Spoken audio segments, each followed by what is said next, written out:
Olá, você que acompanha Matsuda nas redes sociais. Estamos de volta com mais uma edição do Matsuda em Foco.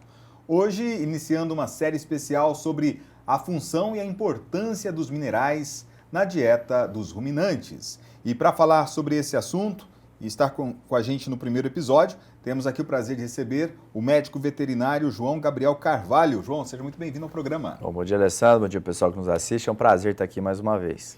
E nessa primeira edição, no primeiro episódio, a gente fala sobre um dos macrominerais bastante aclamados, bem conhecido, né, que é o fósforo. E a minha primeira pergunta sobre ele seria a pergunta, acredito, mais direta ao ponto, né? Quais são as principais funções do fósforo na dieta de um ruminante? Bom, Alessandro, se a gente tivesse que colocar uma função para o fósforo, né, apenas uma, a gente poderia simplificar ela em energia. Então, toda a energia que o animal consome, né, processa em relação à proteína, à própria energia da dieta e tudo que ele transforma, ela vai ser transformada em energia para cada célula, ou seja, para cada célula da pele, para cada célula do olho, do sistema digestório, respiratório, é totalmente dependente de fósforo. Se esse animal, para cada função vital, para se manter vivo, para se reproduzir, para fazer tudo, ele precisa de fósforo para ter energia, para fazer essa célula funcionar. Então, o fósforo é a base de tudo. Por isso que muita gente sempre vende suplemento mineral ou comenta suplemento mineral. Ah, tem tanto de fósforo, tem 60 de fósforo, 80 de fósforo, porque o fósforo ele realmente é um dos minerais mais importantes, não só ele, né, mas por ter essa função de energia celular, que é a base de tudo. Sem energia uma célula não consegue fazer nada. O fósforo ele é tão importante. Isso já é muito bem sabido. Se a gente tivesse que simplificar em uma palavra, a função do fósforo no corpo do animal seria a energia celular para desempenhar todas as funções que esse animal necessita.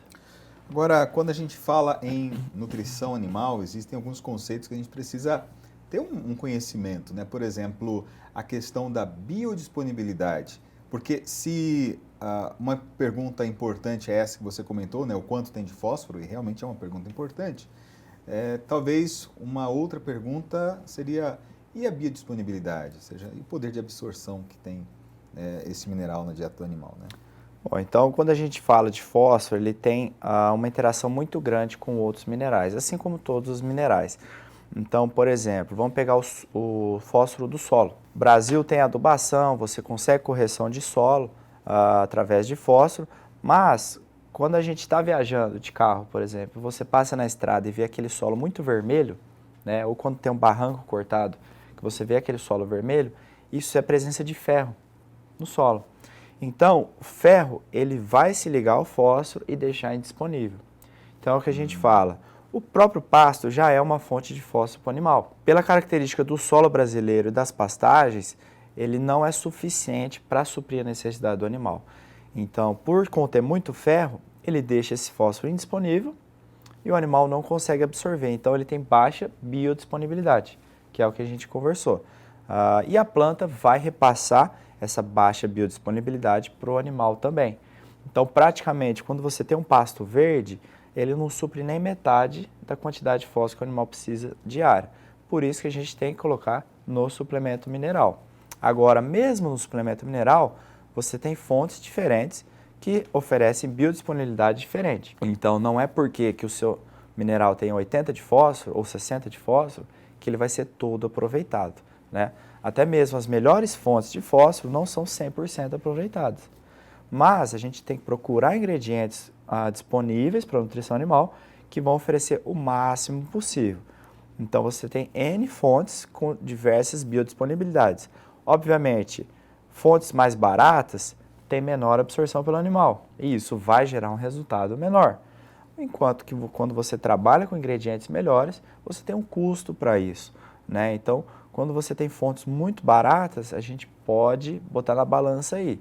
Muito disso não está sendo aproveitado e está sendo jogado nas fezes fora e não vai ser aproveitado pelas células para formar essa energia celular. João, por curiosidade, qual que seria hoje a melhor fonte de fósforo que a gente tem para esse tipo de trabalho, ou seja, formulação para suplementos minerais? Bom, Para a nutrição animal, a fonte utilizada mais comumente e que tem uma excelente biodisponibilidade é o fosfato. Mas mesmo o fosfato você tem diversos tipos. Então, para nutrição animal, para ruminantes, a gente utiliza o fosfato bicálcico.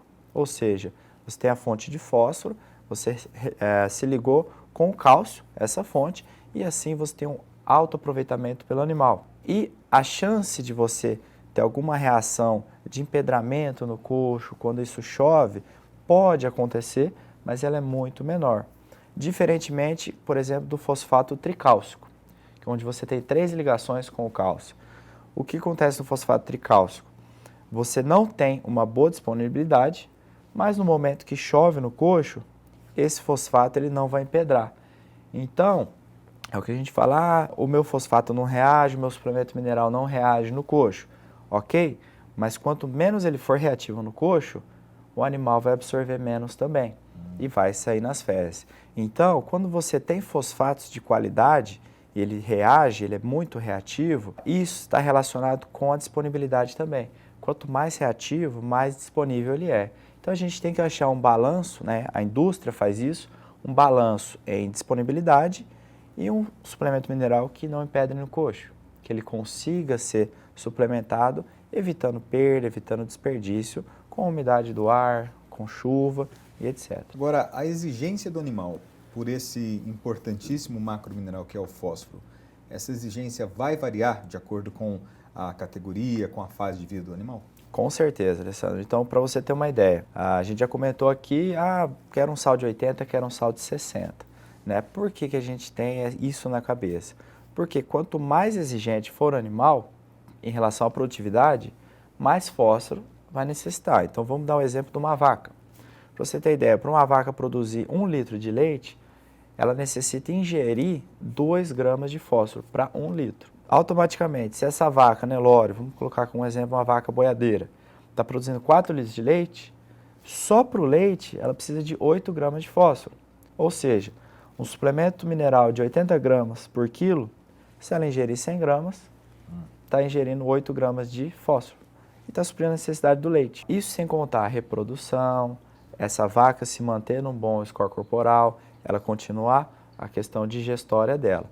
Né? Então, a gente vai escolher o suplemento mineral de acordo com a categoria animal. Obviamente, o animal de recria que está se desenvolvendo, crescendo músculo, ossos, ele tem uma exigência menor do que uma vaca em estação de monta, em gestação, em produção de leite. Assim como o animal de engorda, ele só precisa depositar gordura. Então a exigência também é menor. A gente não pode utilizar, por exemplo, um suplemento mineral de engorda para uma vaca em produção, porque você vai estar limitando a quantidade de fósforo que ela vai ingerir, ela não vai produzir leite adequadamente, ela não vai produzir um bezerro adequadamente. Isso é complexo porque é um manejo que ainda, infelizmente, existe. Né? Por exemplo, depois do diagnóstico de prenhez, alguns produtores, visando ali de repente uma economia, substitui o sal mineral, aquele mais concentrado, por um menos concentrado, às vezes com uma fonte inferior. E a gente precisa lembrar que tem um conceito que a gente tem aqui da Matsuda, o departamento técnico, é claro, tem batido bastante, que é a chamada ingestão, aliás, a nutrição fetal, né? Então, assim, não vale a pena esse tipo de manejo, né, João? Não, isso na verdade é um erro muito comum que a gente vê, porque a partir do momento que essa vaca ela foi diagnosticada PREM, você tem que pensar, você quer que ela fique bem, score corporal, ela desenvolva um bezerro 100% dentro do útero dela e, ao mesmo tempo, ela está produzindo leite, provavelmente, para outro animal que está no pé dela. Então, a gestação vai precisar de mais fósforo ainda do que ela já estava ingerindo na estação de monta.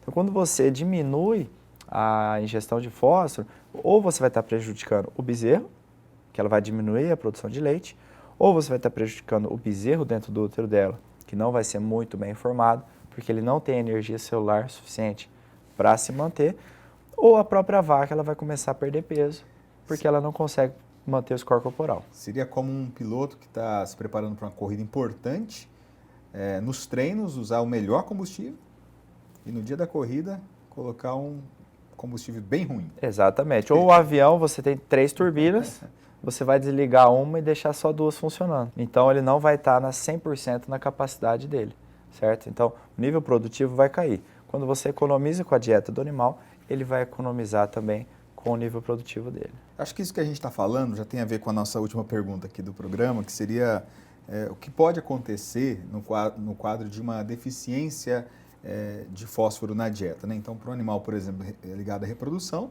você vai notar isso nos índices, né? Mas claro que também essas consequências estarão presentes nas outras categorias também, né? Com certeza. E não só a questão de nível produtivo que pode acontecer, mas a gente já viu muita patologia acontecer também. Então, o que é muito comum a gente ver? Vaca começar a quebrar muita perna, quebrar a pata. Você vê um animal, mesmo sendo pisoteado ou caindo de uma maneira não muito intensa, facilmente ele vai quebrar a pata dele. Isso pode ser uma deficiência de fósforo. Como a gente vê sinais, isso é um problema porque pode ingerir a toxina botulínica e gerar botulismo, é você ver animal roendo osso na pastagem. Isso normalmente está relacionado com a deficiência de fósforo, né? Então, na categoria de cria, a gente já falou, cai nível produtivo, bezerro, desmama de bezerro, leite. Categoria de engorda, você vai ver um animal que não deposita tanta gordura, ele não ganha peso, começa a perder peso. E na recria a mesma coisa, aquelas bezerras que ficam muito pequenas, que não se desenvolvem, isso tudo pode estar relacionado com a deficiência de fósforo. Mas não só produtivamente, como a gente falou, mas também o animal começar a quebrar. Esse animal com pelo muito feio, né, um animal que não se desenvolve, isso tudo são sinais que o animal está deficiente em fósforo. Então, se você tem casos disso acontecendo na sua propriedade, reveja o consumo de fósforo diário por esses animais e também, se você tem casos de animais roendo ossos nas pastagens, isso está diretamente relacionado com sinais de deficiência de fósforo. Então, seria bom rever a quantidade de fósforo que eles estão ingerindo por dia. Bom, vale lembrar que o Grupo Matsuda tem suplementos minerais específicos para cria, para recria, para engorda, para os animais leiteiros também, com os níveis adequados de fósforo para cada categoria animal e com a melhor matéria-prima do mercado. Estes suplementos você encontra com o representante Matsuda na sua região, também pelo site matsuda.com.br. João, obrigado pela participação aqui no programa. Obrigado, Alessandro. Obrigado, pessoal que nos assistiu. E o Departamento Técnico está à disposição de vocês. A gente fica por aqui. Se você ainda não é inscrito no canal, faça isso. Acione também o sininho das notificações para você receber as novas edições, os novos episódios do Matsuda em Foco. Um abraço e até o próximo programa. Matsuda, quem usa não muda. Matsuda.